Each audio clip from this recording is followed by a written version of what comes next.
할렐루야. 오늘 인생을 사는 지혜라는 제목의 말씀으로 은혜를 나누고자 합니다. 코로나 장기화로 참 사는 것이 힘들어졌습니다. 그럼에도 우리는 희망을 갖죠. 11월부터 위드 코리아 코로나 시대를 연다라는 국가의 정책도 있지만 사실 그것도 돼야 되는 것이거든요. 그래서 우리는 늘 빨리 이 사태가 끝났으면 좋겠다라는 마음을 가지고 살게 되는데요. 참 인생이라는 것이 내 마음대로 되지 않는 것 같습니다. 그래서 혹자는 인생을 야구에 비교하기도 하는데요. 요즘 야구 국가 대표팀 감독으로 거론되고 있는 이승엽 선수에 관한 이야기입니다. 과거에 일본 프로야구에 진출했던 이승엽 선수가 당시에 막 국민 타자라고 굉장히 인기가 많았지 않습니까? 그런데 시즌을 마감할 때에 그의 타율이 2할 4푼의 성적으로 마쳤습니다. 굉장히 저조한 성적이죠. 아무리 국민 타자를 할지라도 때로는 이렇게 낮은 성적으로 마칠 때가 있는 것이죠. 미국의 메이저리그의 역대 선수 중 타이거 브라 선수는요, 통산 타율이 3할 6푼 7리였습니다. 세강 타자라고 말하면서도 사실 따져보면 3번 타석에 서면 1번 안타를 치는 그 정도의 수준이라는 것이죠. 만약 모든 야구 선수들이 5할의 타율을 가지고 야구를 한다면 어떻게 보면 야구가 참 재미없을 거예요. 올라가면 다 쳐버리면 무슨 재미로 야구를 보겠습니까? 인생도 야구와 같지 않나라는 생각을 합니다. 모자람 속에서 세상을 사는 의욕과 재미를 통해서 우리가 조금씩 성장되어가는 모습들을 발견하게 되는 것이죠. 인생을 9회 말 투아웃의 야구 경기에 비교하는데 이 투아웃 상황 속에 모든 것이 끝났다라고 보여지는 그때에 역전승을 하는 경우가 굉장히 경기에서 많이 나타나죠. 우리 인생 가운데 지금 9회 말 투아웃의 상황이라면 어쩌면 이것이 우리 인생의 끝이라고 볼 수 있겠지만 때로는 그 끝이라는 상황 속에서 하나님께서 놀라운 역전승의 드라마를 연출하실 수도 있다는 것이죠. 어떤 양봉업자가 필리핀으로 여행을 갔습니다. 자, 그런데 필리핀에 가보니까 꽃들이 너무 많은 거예요. 사시사철 따뜻한 그 여름 기후에서 꽃이 너무 많으니까 이 양봉업자가 생각하기를 야, 이곳에서 벌을 키우면 돈을 벌겠다 싶어서 이 사람이 벌통 10개를 구입해서 필리핀으로 간 거예요. 그리고 그 해에 양봉을 했는데 한 해 동안 3번의 꿀을 가득 채웠습니다. 그러니까 이 양봉자가 생각하는 거죠. 야, 역시 견문을 넓혀야 돼. 역시 세상을 넓게 보니까 이렇게 좋은 기회가 오는구나 싶어서 다음 해에는 벌통 100개를 사가지고 가서 그 필리핀에서 양봉을 했습니다. 첫 해에는 정말 많은 꿀을 땄습니다. 그리고 그 다음 해부터 뭔가 좀 이상한 일들이 일어나는 거예요. 첫 해 3번의 꿀을 땄는데 둘째 해는요, 한 번밖에 꿀을 못 딴 거예요. 양봉업자는 내년엔 잘 되겠지라는 기대감을 가지고 또 열심히 벌을 키웠습니다. 자, 그런데 그 다음 해에는 벌통의 꿀이 반도 차지할 만큼 그렇게 양봉이 점점 힘들어지는 거예요. 그리고 또 한 해가 되었을 때 거의 꿀이 모이지 않는 사태가 벌어졌습니다. 양봉업자는요, 멀리 필리핀에 가서 큰 꿈을 꾸었지만 결국은 실패하고 다시 한국으로 돌아오고 말았다고 합니다. 이유가 뭘까요? 꿀벌들은요, 꿀을 모으는 목적이 있습니다. 그 목적이 무엇입니까? 열심히 여름 동안 꿀을 모아서 추운 겨울에는 꽃이 없으니까 그 모아놓은 꿀을 먹으면서 겨울을 버텨야 하는데 이 꿀들도요, 1년 동안은 상황을 잘 모르니까 열심히 꿀을 딴 거예요. 그런데 1년이 지나고 2년이 지나 보니까 벌들이 생각할 때에 여기는 꿀을 모으지 않아도 사시사철 따뜻한 나라고 꽃이 막 만방에 펼쳐져 있으니까 꿀을 모으지 않아도 된다라는 그런 마음을 가지고 벌들이 더 이상은 꿀을 모으지 않았다는 것이죠. 여러분, 어쩜 이것이 우리의 인생의 모습과도 같은 것 아니겠습니까? 만약 우리가요, 우리의 장래를 안다면 아무도 실패할 사람들이 없겠죠. 저와 여러분 모두가 우리의 장래를 다 내다볼 수 있는 그런 아주 먼 눈을 갖고 있다면 우리 모두가 다 세상에서 성공하는 인생을 살 것입니다. 자, 그런데 하나님께서는요, 오늘 말씀처럼 인생들에게 장래를 알 수 없도록 하셨다라고 말씀하고 있습니다. 그러므로 우리는 하나님의 행하실 일들에 대하여 조금도 알 수가 없습니다. 어떻게 행하실지 모릅니다. 그렇다면 우리가 하나님의 일을 알 수도 없고 우리의 장래에 대하여 알 수도 없다면 어떻게 인생을 살아가는 것이 지혜로운 인생의 삶일까요? 오늘 그것을 성경은 두 가지로 말씀하고 있는데요. 첫 번째가 형통하면 기뻐하고 곤고하면 생각하며 살아라 라고 말씀합니다. 인생은 딱 두 가지 면이 있지 않습니까? 행복하든지 잘 풀리든지 아니면 어렵든지 이 두 가지 인생을 우리가 늘 만나며 살게 되는데 우리 인생의 모든 것이 형통하게 잘 풀리면 그때는 기뻐하라는 것입니다. 반면에 우리 인생의 고난과 어려움과 곤고함이 닥치면 그때는 좌절하는 것이 아니라 생각하라라고 말씀합니다. 이 말씀은 고난의 역경 속에서 그 고난의 의미와 가치 그리고 그 이유가 무엇인지를 잘 살펴보고 생각하라는 것이죠. 왜 내게 이런 고난이 임하게 되었는가? 이때까지 보지 못했던 것을 곤고한 때에는 보라는 말씀입니다. 여러분, 형통한 날에는 보지 못했던 것이 인생의 고난을 맞이했을 때 보게 되는 지혜를 얻을 때가 분명히 있습니다. 건강을 잃은 사람들은요, 건강을 잃고 나면 얼마나 건강이 중요한지를 뒤늦게 깨닫게 되죠. 돈을 잃은 사람은 절약해서 그때 좀 더 내가 아껴 쓸 걸, 돈을 잘 모아놓을 걸, 이런 마음을 갖게 됩니다. 직장을 잃은 사람들은요, 일의 중요성을 새삼 느끼지 않습니까? 코로나 시대 이후에 우리가 살면서 우리는 코로나 이전의 기억들을 늘 마음에 새기지 않습니까? 그때가 참 좋았는데, 그때 참 우리가 왕래하며 서로 식사하며 그렇게 교제했던 그런 삶이 참 좋았는데 그런 마음을 가지면서 지금 코로나 시대의 어려움들을 토로하고 있습니다. 자, 중요한 것은 그런 것들을 우리가 직면하게 됐을 때, 만나게 됐을 때 생각하라는 것입니다. 왜 하나님께서 코로나 시대를 우리 가운데 허락하셨는가? 왜 우리 가운데 건강을 잃게 하셨는가? 왜 우리 가운데 이와 같은 어려움의 상황들을 만나게 하셨는가? 그 상황 때문에 우리가 원망하고 불평하는 것이 아니라 한 번 더 깊이 생각하라는 것입니다. 오늘 본문 14절에 형통한 날에는 기뻐하고 곤고한 날에는 생각하라라고 말씀합니다. 우리는 흔히 형통한 것은 하나님이 주셨고 인생의 어려움이 오는 것은 마귀가 줬다라고 생각합니다. 이것은 굉장히 무서운 생각인데요. 이원론적으로 세상을 봐서는 안 됩니다. 어쩌면 곤고한 것도 하나님께서 주신 것일 수 있습니다. 고난은 포장된 축복이다라고 말씀합니다. 하나님께서 우리 인생들에게 선물을 주실 때 고난이라는 포장지에 선물을 싸서 우리한테 주시는 거예요. 자, 그러면 우리가 그 선물을 받을 때 어떻게 행동합니까? 고난이라는 포장지에 쌓여 있으니까 두려운 거예요. 이걸 받아서 힘들면 어떡하지? 이걸 받아서 더 내 상황이 나빠지면 어떡하지? 그런 두려움 때문에 믿음 없이 하나님 주신 선물을 밀쳐버리는 것이죠. 그래서 고난이 올 때마다 도망가거나 피하려고만 한다는 것입니다. 여러분, 포장지만 보고 두려워하지 마십시오. 하나님께서 주시는 그 포장지 속에 있는 하나님의 복을 우리가 기억하며 그 고난을 감당하기 위해서 그 하나님 주신 선물을 맞닥뜨린다면 여러분, 그것이 어쩌면 우리 인생의 새로운 변화의 기회가 될 수 있다는 것이죠. 포장된 그 고난 속에서 그 포장지를 뜯는 순간 하나님께서 내게 주신 약속의 선물들이 우리 삶 가운데 나타나게 되는 것입니다. 여러분, 겉만 보고 험난한 고난의 모습만 바라보고 두려워 떨지 마십시오. 하나님 앞에 원망하지 마십시오.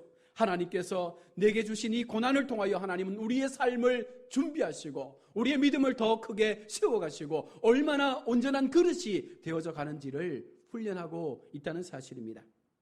여러분, 고난이 왔을 때 이것이 나로 하여금 죄를 회개하라는 말씀인지 아니면 겸손해지라는 신호인지 아니면 더욱더 하나님을 붙잡으라는 그와 같은 말씀인지 우리가 생각하고 내게 주신 고난의 의미를 깨달으면 그 고난을 쉽게 우리가 극복할 수가 있는 것입니다.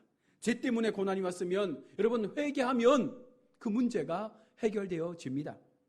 나를 연단시켜서 순금같이 쓰시려고 한다면 여러분, 고난이 왔을 때 참고 견디며 그 길을 묵묵히 걸어가면 반드시 우리가 정금처럼 되어지는 자리 가운데 세워지게 되죠. 어두운 터널을 우리가 묵묵히 지나가면 우리의 삶에 하나님께서 예비하신 그 빛이 비치는 그 터널의 끝을 보게 된다는 것입니다. 그리고 자신의 연약함을 깨달았을 때에 더욱더 하나님을 의지하면 되는 것이죠. 지금까지는 나를 의지하며 살았는데 어느 순간 하나님의 은혜 앞에 하나님을 의지하며 내가 얼마나 연약한 존재인지를 깨닫게 됐을 때 그 하나님을 의지하는 것이 우리가 이 고난을 이길 수 있는 방법입니다. 그러므로 성도는 고난의 날이 닥치면 입술로 함부로 말하거나 부정적인 말을 쏟아내거나 판단하거나 왜 이 고난이 내게만 왔는가에 대해서 고민할 필요가 없다는 것입니다. 사도 바울은 곤고한 날을 통해서 위대한 인생을 만들었던 사도입니다. 그가 화려한 별장에서 아주 편안한 장소에서 신약 성경의 절반 이상을 쓰지 않았다는 것입니다. 차디찬 감옥 속에서 그 고통의 자리에서 곤고한 세월 속에서 인생의 고뇌 속에서 신약 성경의 절반을 기록하며 하나님의 은혜를 통하여 그의 인생에 주어진 하나님의 시간들을 아름답게 세워간 것입니다.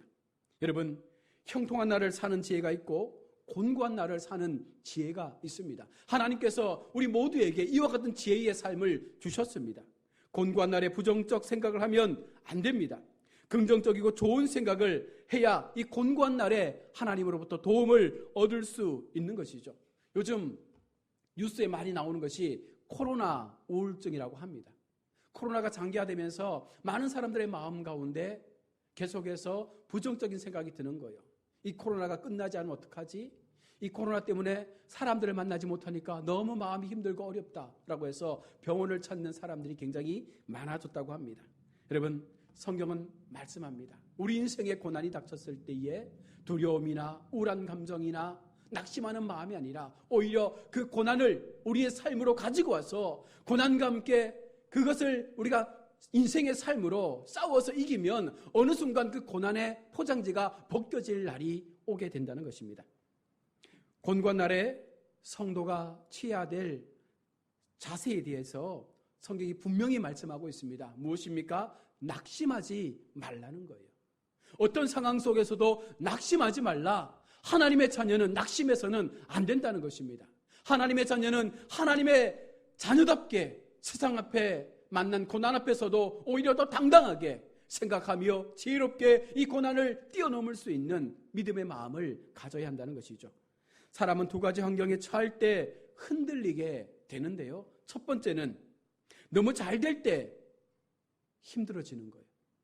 너무 잘 될 때 왜 힘들어집니까? 우리 마음이 교만해지거든요.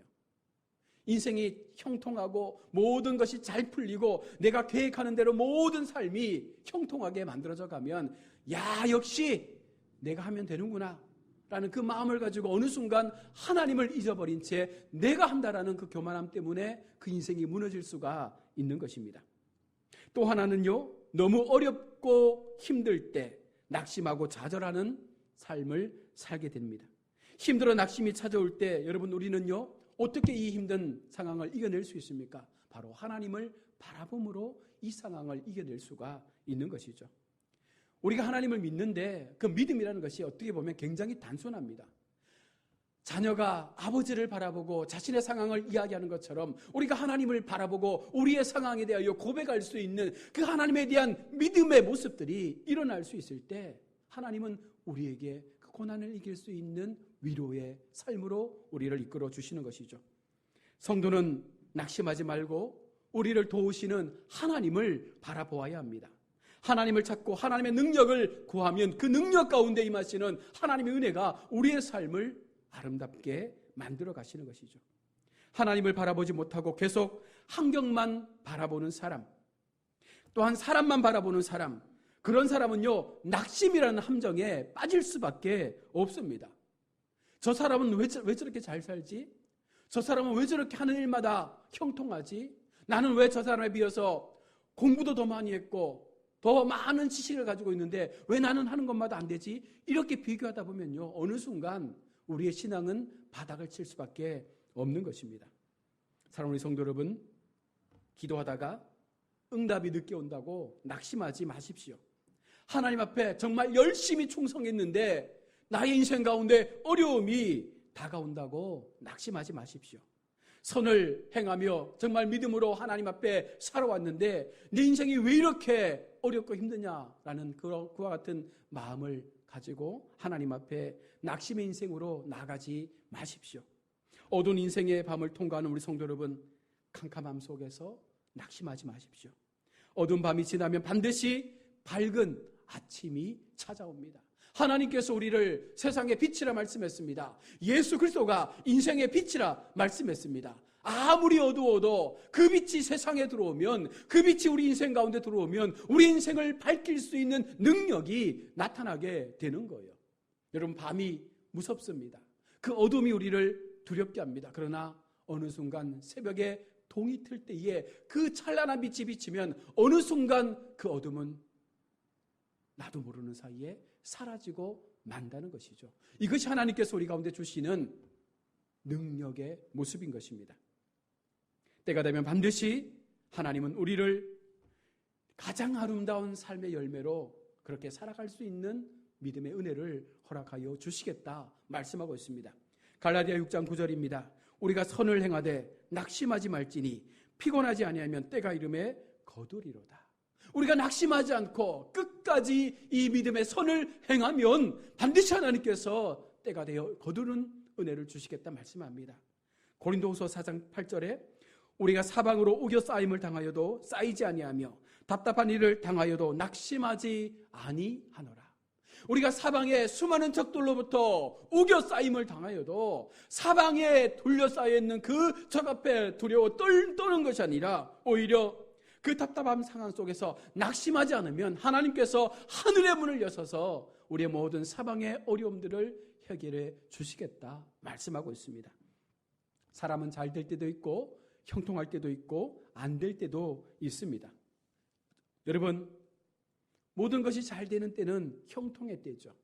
모든 것이 어려울 때는 곤고한 날입니다. 하나님은 이 둘을 병행하게 하셔서 우리의 인생을 훈련하시겠다라고 말씀하고 있습니다. 이 훈련을 아름답게 통과하기 위해서 우리가 잘 될 때 교만하지 말아야 되고 곤고할 때 낙심하지 말아야 되는 것이죠. 이 두 가지 인생의 훈련을 통하여 이것을 통과하는 자에게 하나님께서는 열매 맺는 삶의 은혜를 주시겠다 말씀하는 것입니다.